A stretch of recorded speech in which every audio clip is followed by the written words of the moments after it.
everybody. Thank you, Kat, for the introduction, and thank you to the Dauphin Island Sea Lab for having me. I wasn't expecting this kind of a turnout, so I really appreciate it. It's great to see a bunch of new faces that I've been able to meet over the past couple months. Um, so yeah, I'm kind of just gonna talk a little bit about my journey, how I got here, and mostly focus on like the research that got me to my postdoctoral position now and some of the things that we've been working on.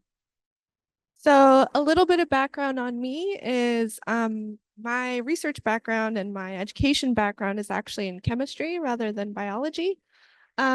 So back in 2018, I graduated from the University of Colorado at Colorado Springs with my Bachelor's of Science in Chemistry with no specialization. And then in 2023, so just last December, I graduated with my PhD in organic chemistry. And I went to the University of South Florida, Tampa, and I worked with Dr. Bill Baker, which I think a few of you may have actually met at some point or know Chuck Amsler or any number of his collaborators out in Antarctica. But our lab primarily focused on marine natural products and drug discovery. So that's kind of what I'm going to be introducing today. We looked at Antarctic invertebrates such as corals, tunicates, sea sponges, nudibranchs, things like that. We also, like it mentions, we're a drug discovery lab. So we looked at diseases like fungal infections, bacterial infections, different types of cancer. We even looked at neglected tropical diseases like malaria and basically how we can apply marine natural products to help treat those diseases. And then part of my dissertation was also on marine endophytic fungi. So I'm looking at isolation or discovery of known and new compounds and how they can be applied medicinally. So for those of you that may not be familiar, I want to give a little bit of an introduction to what are natural products. So we can find natural products pretty much in any family, or I'm sorry, any kingdom. And a natural product is just a chemical that's produced by a living organism, and living organisms produce so many chemicals. We refer to natural products specifically as secondary metabolites, as opposed to primary metabolites, which are things like sugars, fats, carbs, proteins, all the essential things for life. Secondary metabolites are kind of the compounds that they produce in addition to that. And why do they even make these natural products? Well, they actually have specialized roles. So those roles can be defense mechanisms. They can be a way of the organism adapting to its environment, a way to communicate or signal to other organisms within that species, or even to communicate to predators, hey, stay away from me, I don't want you to eat me. So there's plenty of different specialized roles that natural products can provide. A few common examples of natural products, kind of to put it into perspective. So let's say that you've been swimming out all day at the Dizzle Dock or the Dizzle Beach or the Dizzle Pool.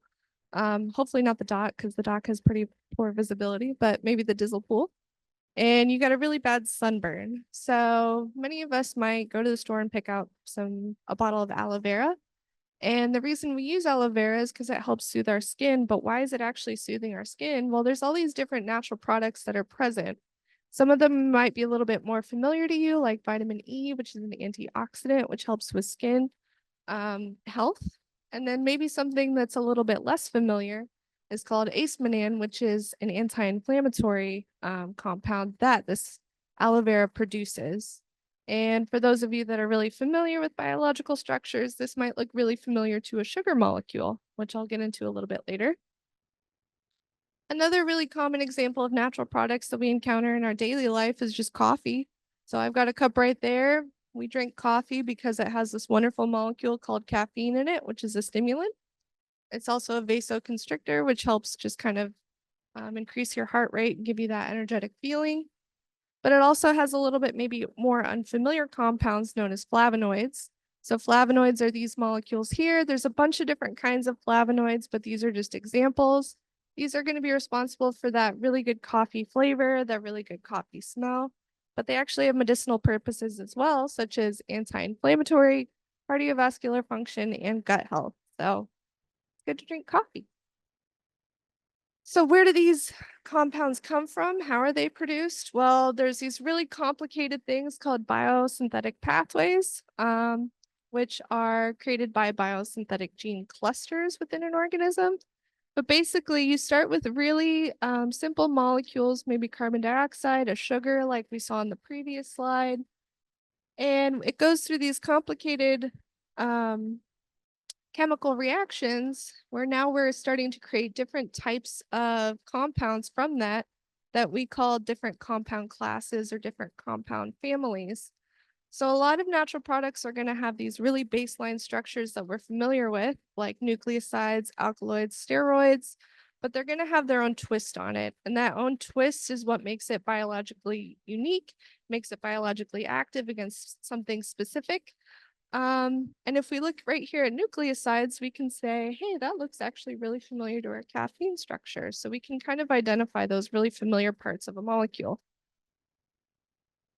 So a little bit about the history of natural products for medicinal use is that they've been used for thousands of years. So dating all the way back to the Mesopotamians in 2600 BC, they were using oils from cypress trees to help treat their colds and other ailments. Um, Ancient Egyptians were also shown to have documented over 700 formulas of medicinal remedies, and they had all kinds of things that they were using to treat it, even including more complex things like tumors, but also burns, infections, things like that. And then fast forward a lot to something much more recent, as in 1928, when Alexander Fleming discovered penicillin, and that is produced by this bacteria, Staphylococcus aureus. And that molecule itself has been shown to save hundreds of thousands of lives, and it's just produced by this bacteria. So why do marine organisms produce marine natural products? So there's a lot of different reasons. So in Dr. Baker's lab, we look primarily at marine invertebrates from Antarctica because they're actually extremely biodiverse and very unique to that specific region. Those different corals and other invertebrates are going to be very different than the ones that we find in the tropics. But the reason they're producing these compounds is because they're sessile, they're soft, they don't really have a physical defense. They don't have teeth or claws or spikes most of the time. They're just these little sea squirts or slugs or things like that. So they need some way to protect them from predators, bacterial infections, viral infections, things of that nature. So how are they going to protect themselves? Well, they're going to synthesize these complex molecules as a chemical defense. So this one here is called palmaroline. It's named after Palmer Station, which is where this tunicate was collected. And I won't go too much into the background on this, but this is a fantastic molecule because it's been shown to have lots of positive medicinal effects. So if we look at the three realms of marine natural products, marine ecology, and drug discovery, we kind of ask these different questions where in marine natural products, we're asking, okay, what compounds are actually present in these organisms? In marine ecology, we're asking how do these organisms interact with each other species? And in drug discovery, what compounds can treat these diseases? But if we start combining these different fields, we can actually start asking new questions like how do these chemicals affect other species in their environment? What are the drivers? Why are they producing these specific compounds here and not there? And then if you combine it with drug discovery, you've got where I did my PhD, where I'm looking at can these natural products be used to treat this specific disease? And then on the other side here is where I'm looking at research in my postdoc, where how do these chemicals affect the others in the environment? But they all come back to what compounds are present in these organisms. So that's the first step. I need to identify what's actually here.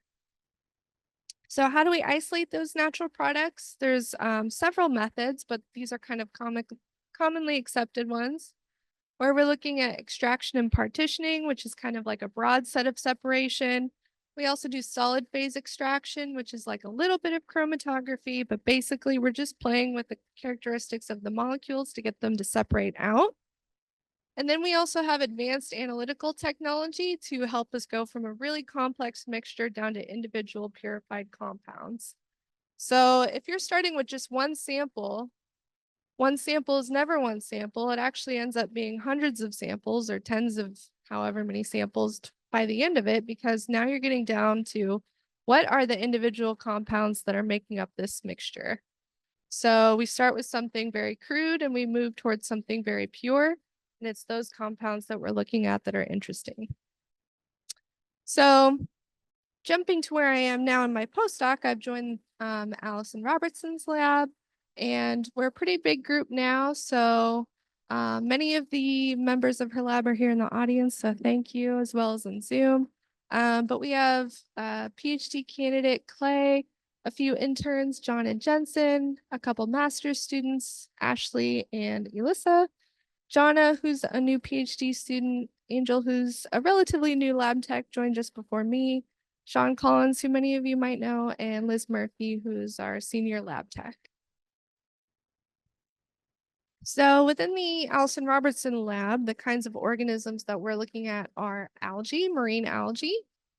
So as far as macroalgae, here's a couple of main genera that we're looking at: Halimeda, Udutea, Dictyota, and Caulerpa. So these macroalgae exist pretty much attached to the floor or attached to a reef, so they're benthic macroalgae.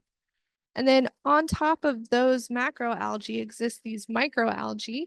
So it might be a little bit difficult to see, but there's kind of like a brown film here that's on the outside of these macroalgae. And within that brown film are these microorganisms that we call dinoflagellates. And dinoflagellates are photosynthetic, so they get their energy from light. They also are epiphytic, and they work or they live symbiotically with the macroalgae that they live on. So they assist with nutrient upcycling, and in return, the algae provides basically real estate for those microalgae to settle down. Some microalgae are bioluminescent to help deter predators from eating that macroalgae, but other ones are actually responsible for producing natural products. And that's kind of where I come in. So Alison and her team do a lot of work with ciguatoxins, which are produced by Gambierdiscus species. Ciguatoxins are these really big, scary, complex molecules. They're some of the biggest natural products that are known, and they're also some of the most potent. So this is just a couple examples of their structures. So these little tiny dinoflagellates are producing these massive compound structures. And those compounds can be found just in that mucus on the outside of the macroalgae. And when you've got consumers that are coming along and grazing on that algae, those consumers are actually eating those toxins. So they're accumulating those toxins. So if we have a secondary consumer that eats the macroalgae, then a tertiary consumer eats that, and a quaternary consumer eats that. Now we've got bioaccumulation up the food chain, and humans can come in at several of these steps where we might eat the small fish, the medium fish, or sometimes even the large fish, and now we're ingesting those toxic chemicals. So if we do ingest those chemicals, we can get something called ciguatera poisoning, which there's, I think on average, there's about 50,000 cases a year globally. And it can have all kinds of effects. There's gastrointestinal effects, there's neurological effects, and in severe cases, there's cardiovascular and central nervous system effects. And we can see things maybe as subtle as nausea, vomiting, diarrhea, but a lot of these can get a lot more severe. You can end up being hospitalized, and you're going to have these different types of neurological problems because ciguatoxins are neurotoxins, and you're going to experience maybe memory loss, weakness with motor skills. And you can also experience different things like this psychological itching. So it's like an itching of something that you can't scratch. So it's a neurological issue. So how do we test for this? Well, we have a few different methods. We do something called bioassay guided fractionation, which is kind of a complex term, but basically we take those extracts that I was talking about and we put them into a 96 well plate. And we test them against actual brain cells. So we use mice brain cells in our assay. And we're testing against non-sensitized and sensitized cells, which basically means we're looking to see if the molecule has, or if our sample has activity similar to Ciguatera, and compounds or fractions that show bioactivity, we're going to investigate further. As you can see in this very candid, not staged photo of me using a mass spectrometer. We can use the Orbitrap. Oh, I put the wrong thing. Oops. Okay, so we have a regular mass spec LCMS triple quad, which we can use for targeted identification of specific ciguatoxin standards we have. But we can also use an Orbitrap, which will help us identify, are there any new compounds in there? Maybe some unknown ciguatoxins or some other kind of neurotoxin that's present. And then, oops. Okay. Basically, we're trying to figure out, are there known neurotoxins? Are there new neurotoxins? We're kind of chasing that bioactivity down that little purification pyramid. So one of the ways that we can apply this is with the fish spinning endemic that's happening in the Florida Keys right now. So there's been reports where fish are spotted swimming in circles. They're swimming upside down. They're breaching a lot. They look like they're gasping for air. So they're showing all these signs of neurological issues. And so one of the questions that was asked to Alison and her team before I even arrived was, what is going on? And they've already tested things like dissolved oxygen, pH, but it doesn't really seem like that's what's causing this. So one of my projects involves looking at water samples that were collected all over the Florida Keys. We're looking at 19 water fractions. So these water samples were collected by our collaborators at FGCU. We have several sites located in the lower Keys as well as the middle Keys and looking a little bit up more north.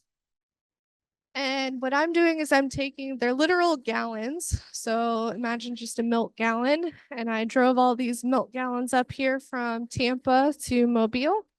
And I'm looking at different extraction methods. So I'm trying to see if different solvents might help me isolate different compounds better than maybe another way of extraction. So a partition is essentially just breaking your mixture into two different parts based on polarity. And then I take each of those organic fractions. So I just represented those with a round bottom flask. And I dry them down, resuspend them in methanol, and then I prepare them for that bioassay guided fractionation where I'm testing them in our neuroblastoma assay, as well as screening them through liquid chromatography mass spectrometry. So the way that I did it, since I did 3 partition methods, is I compare each of those partition methods.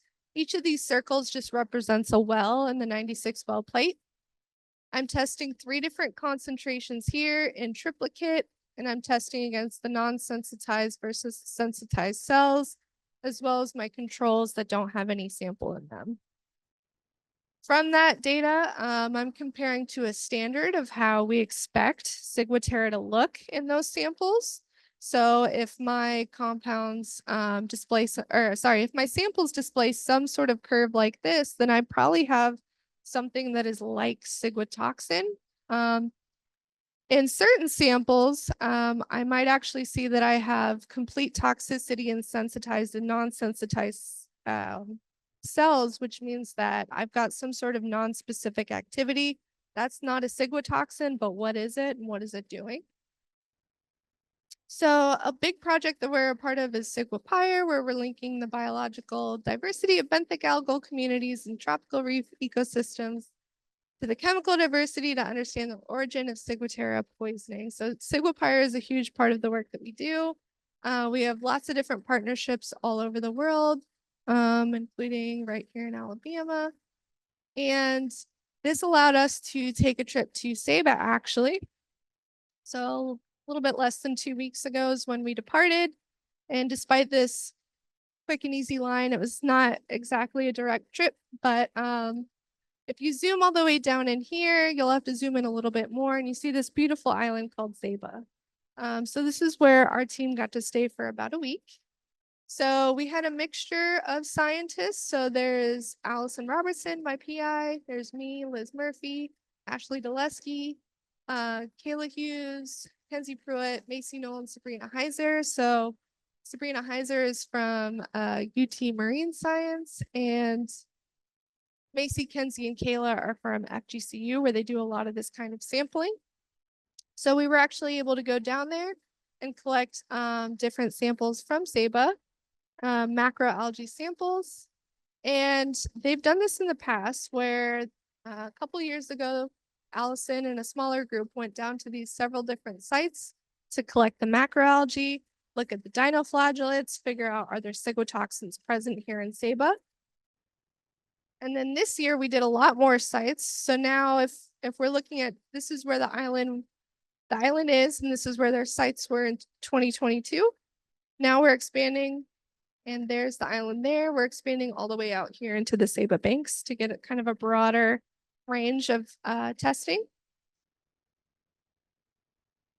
Here's a picture of me collecting some samples. We have Halimeda up here, Dictyota down here, Udutea, and we're using these what are these plastic containers to kind of collect this macroalgae. And we have a general protocol, which is basically we collect the macroalgae using scuba, we shake it up really well, and then we filter it here. And we have two different size filters. The 20 micron size filter is for us to collect those dinoflagellates and concentrate them. And then we also have these different preparations for further assessment down the line. So we keep some of our live samples so we can do tests on environmental factors that might change toxin production. We also look at our toxic samples. So this is kind of the sample that I would be using to look for those specific metabolites present. We also do metabarcoding to identify the species that are present. So yeah, when we do our sampling, we immediately get up on the boat from our scuba collection and we just start going at it. So there I am using the sieving, and there's Sabrina who's working on the toxic pellets as well as the metabarcoding. One of the other really cool things that we got to do in SABA was a community outreach. So we got to work with grade school kids, and we were kind of just showing them what it is that we do in the lab. We got to teach them about some simple skills like pipetting, looking at a microscope. So they got to actually use a plankton tow to collect pelagic plankton and look at those under the microscope. And then we did some big picture topics where we talked about things like food webs and energy transfer and how toxins can move up in a food web and bioaccumulate. Then we also did a larger community outreach, which was more towards the public. So the public was able to join us on a collection dive, see what we do, see how we collect algae. We got to have discussions with them as to why it's important. And then Alison Robertson also gave them a presentation, like a little seminar when we were out there, and the public could ask questions. Here's a couple of more really awesome photos from our trip. I just wanted to throw in there because it was a fantastic time, but we got to see a lot of biodiversity, some really cool things that we've never experienced before. And yeah, so I just want to acknowledge everybody that's helped me get to this step. Thank you to everybody in Alison Robertson's lab, especially those that greeted me when I came here and helped kind of teach me everything I know in this lab. Thank you to our collaborators, both at FGCU and UT Marine Science. Thank you to AAUS, which is a scientific diving organization, as well as Chris, who's trained us on how to be extra safe when we do these collection dives.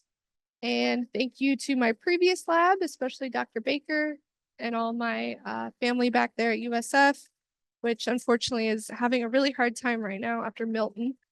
But yeah, and thank you to all of our funding sources, and thank you to you guys for listening.